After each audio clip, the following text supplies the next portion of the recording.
Hay una información muy interesante de Bob Lazar sobre los hallazgos en el Área 51, sobre las verdaderas intenciones de los alienígenas en el planeta Tierra y la humanidad entera, algo que se relaciona con la intervención arconte en el planeta para la extracción de la energía vital y del interés sobre el alma. Lazar reveló que existían documentos acerca de la historia y evolución en nuestro planeta, donde se habían producido 65 alteraciones y manipulaciones genéticas en el Homo sapiens desde tiempos muy antiguos. También se detalla información sobre profetas y líderes religiosos y espirituales que no pertenecían a este mundo y que eran creaciones artificiales. Se hablaba de nuestra especie, donde nos denominaban como contenedores de almas. Dijo lo siguiente: había documentos en los que se afirmaba que la nave era extraterrestre y que los informes de varias autopsias no eran muy minuciosos, pero incluían varias fotografías de las autopsias de dos seres alienígenas con el tórax abierto que albergaba un solo órgano que había sido extraído. Desde mi punto de vista no médico, creo que este órgano era el responsable de varias funciones en los aliens. Había otros documentos que eran estudios metalúrgicos de la nave. El lugar de procedencia de los extraterrestres era Zeta Reticuli. No sé si la información se obtuvo de la propia nave o mapas allí encontrados. En los documentos se hacía referencia a la intervención extraterrestre en el pasado de la humanidad, hace muchísimos años, millones de años, y que hubieron alteraciones genéticas que se habían dado en un ser simiesco y otras declaraciones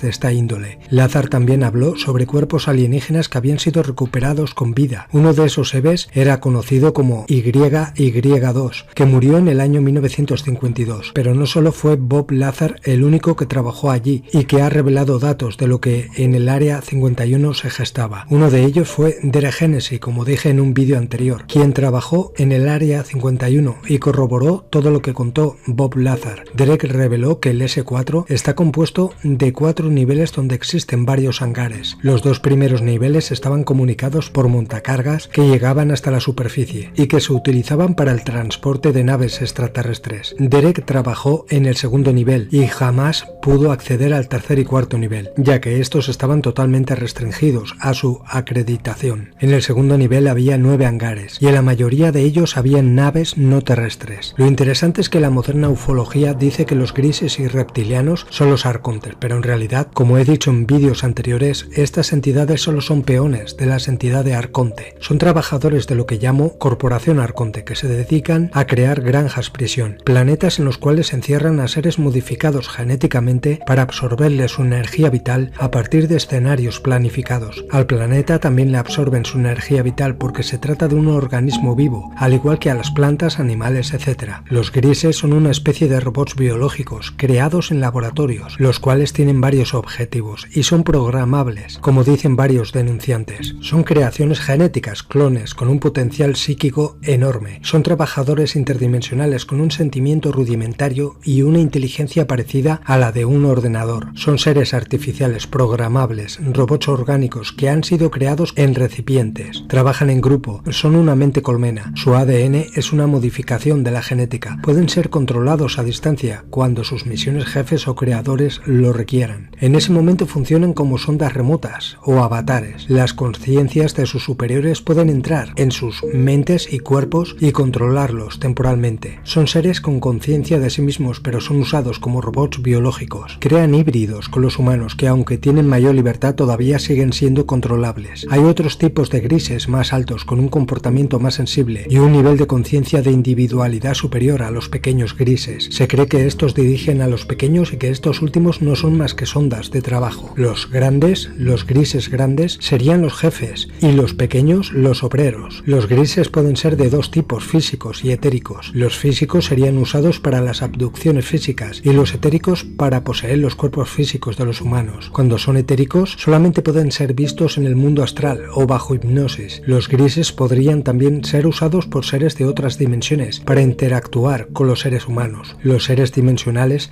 ocuparían los cuerpos robóticos de los grises y secuestrarían a humanos para experimentar con ellos o sacar sus almas del mundo físico. También son usados por alienígenas y militares humanos para ocultar sus actos. Los militares humanos tuvieron acceso a genes de grises sobre el año 1947 cuando se estrelló la nave de Roswell. ¿Quién nos dice que los militares no tengan desde hace tiempo sus propios grises robóticos? Los grises son el tipo de alienígenas más comunes en el mundo de la ufología. Su piel está entre el gris de los delfines y un blanco típico de la porcelana. Su textura es elástica, seca, rugosa, carecen de pelo y orejas y su nariz y labios son vestigiales. Sus ojos son prominentes y se parecen a las de un gato. Los mueven de manera ligera y serpentina pero robótica, y carecen de emociones como la empatía, compasión, amor o humor. Su conocimiento es mantenido por la parte reptiliana de su cerebro y el resto sería usado por las funciones psíquicas e intelectuales. Son formas de vida minimalistas adaptadas para las funciones que han de realizar. A principios de los años 80, el desacreditado agente secreto Richard C. Doty hizo muchas afirmaciones a Linda Moulton Howe. Los EVs, entidades biológicas extraterrestres, dijeron que las almas eran recicladas y que la reencarnación es real, es la maquinaria del universo, y que los alienígenas crearon a Jesús. Él también dijo que los alienígenas poseían información sobre el pasado y el futuro, es decir, son seres interdimensionales que existen fuera del espacio-tiempo. Los extraterrestres también tienen un interés en nuestras almas, de un modo predador, como dijo Corrado Malanga. Según la investigación de Carla Turner, los alienígenas tienen la capacidad de recuperar lo que llamamos el alma, almacenarla en un contenedor y ponerla en otro cuerpo. La doctora Turner declaró que los alienígenas pueden sacar la conciencia de nuestros cuerpos físicos, deshabilitar nuestro control sobre nuestros cuerpos, instalar una de sus propias entidades y usar nuestros cuerpos como vehículos para sus propias actividades antes de devolver nuestra conciencia a los cuerpos. Podría ser que los seres humanos, posiblemente los militares u otros, estén usando plataformas arcónticas, cuerpos de grises para llevar a cabo sus propias agendas. Podría ser que a través del tiempo algunos humanos hayan estado en alianza con las fuerzas arcónticas, fomentando sus propios intereses o los de su grupo mediante los medios diabólicos de los arcontes. Yo digo que sí. En el libro Los alienígenas grises y la cosecha de almas, Nigel Kerner afirma que los grises están procurando dominar la muerte, obteniendo algo que los humanos poseen pero que ellos no, las almas. Mediante la manipulación del ADN humano, estos alienígenas esperan crear sus propias almas y de ese modo escapar de las garras de la entropía del universo material a favor del reino intemporal del espíritu. En su libro La llave, Whitley Strieber sugiere que los alienígenas usaron almas en el pasado como instrumentos y que ellas fueron encarceladas en contenedores humanos. El libro Los vigilantes de Raymond Fowler contiene relatos de experiencias de salir fuera del cuerpo durante abducciones alienígenas, descubriendo que la raza humana está siendo vigilada por seres alienígenas. Los raptos, abducciones, no siempre parecen implicar el cuerpo físico. Esto sugiere la dualidad de mente y materia, un concepto inherente en el gnosticismo. Se trataba de un gran número de documentos, unos 120 informes muy concisos.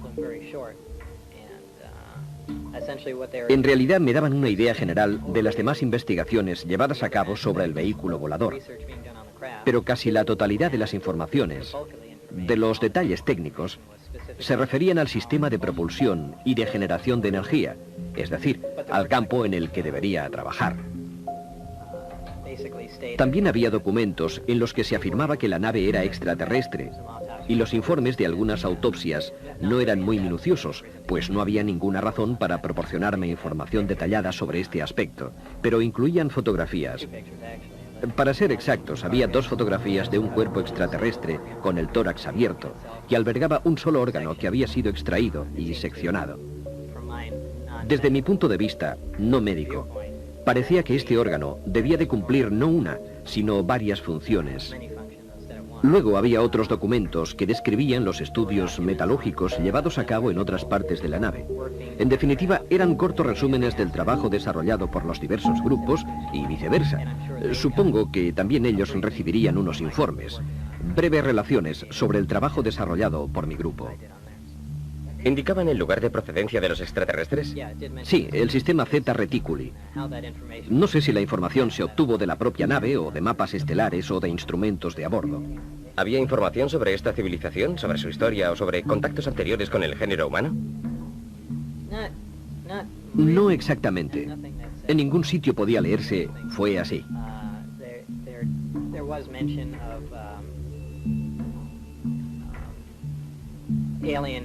Se hacía referencia a una intervención extraterrestre que se había producido en el pasado, hace muchísimos años, millones de años. En cuanto a los documentos que pude consultar, aunque repito que eran relaciones muy sintéticas, resúmenes documentales, No sé si eran auténticos o falsos, solo puedo hacer suposiciones. No obstante, las informaciones sobre el sistema de propulsión eran todas verdaderas, estoy seguro, porque trabajaba en ello.